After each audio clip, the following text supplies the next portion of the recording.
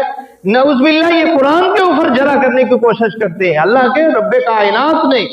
جو اس کائنات کو پیدا کرنے والی ذات ہے، اس نے ہر ایک کا حق مقرر کر دیا ہے، اور اللہ کے نبی صلی اللہ علیہ وسلم نے اپنی نبوت والی زبان سے یہ اعلان کر دیا ہے کہ ان اللہ قد آتا کل ذی حق حقہ، اللہ نے ہر حق والے کو حق دے دیا ہے، اور جو رب کائنات نے حق دیا ہے وہ بہترین ہے، اور وہی ہے کہ کسی کا حق بنتا ہے، اور وہی بہترین ہے جو اللہ نے عطا کیا۔ اس پہ جرا کرنا اور نعوذ باللہ قرآن کی آیات کے بارے میں زبان درازی کرنا، یہ کسی مومن کے لیے اور کسی مسلمان کی شان نہیں ہے کہ وہ اللہ پہ جرا کرے اور اللہ کی آیات میں کوئی بات اور تنقید کرے۔ نعوذ باللہ رب کائنات فرماتے ہیں تلک حدود اللہ، یہ آیات ہے، یہ حق ہے، اور یہ اللہ کی حدیں ہیں۔ تلک حدود اللہ ومن یطع اللہ ورسولہ یدخلہ جنات تجری من تحتها الانہار خالدین فیہا ابدا خالدین فیہا ذلک الفوز العظیم۔ جو اللہ اور اس کے رسول کی اطاعت کرے گا، یعنی کہ ان قوانین کو مانے گا، ہم اس کو جنت میں داخل کریں گے۔ وَمَن يَعْصِ اللَّهَ وَرَسُولَهُ، جو اللہ اور اس کے رسول کی نافرمانی کرے گا، وَيَتَعَدَّ حُدُودَهُ، اور ان حدوں کی پامال کرے گا، اس کو توڑے گا، اللہ فرماتے ہیں يُدْخِلُهُ نَارًا، ہم ان کو جہنم میں داخل کریں گے، خالدن فیہا، اور ہمیشہ ہمیشہ وہ جہنم میں رہنے والا ہوگا، وَلَهُ عَذَابٌ مُّقِيمٌ، اور ان کے لیے بڑا دردناک عذاب ہوگا۔ اللہ تعالی ہمیں سمجھنے کی توفیق عطا فرمائے۔ اللہ نے جو قرآن جو نازل کیا ہے، جو اللہ نے حدیں قائم کی ہیں، جو حصے مقرر کر دیے ہیں، یہی اللہ کا فیصلہ ہے اور یہی اللہ کا حق فیصلہ ہے، ہمیں اس پہ ہی ایمان لانا چاہیے۔ اللہ عمل کی توفیق عطا فرمائے۔ وما علیہ الا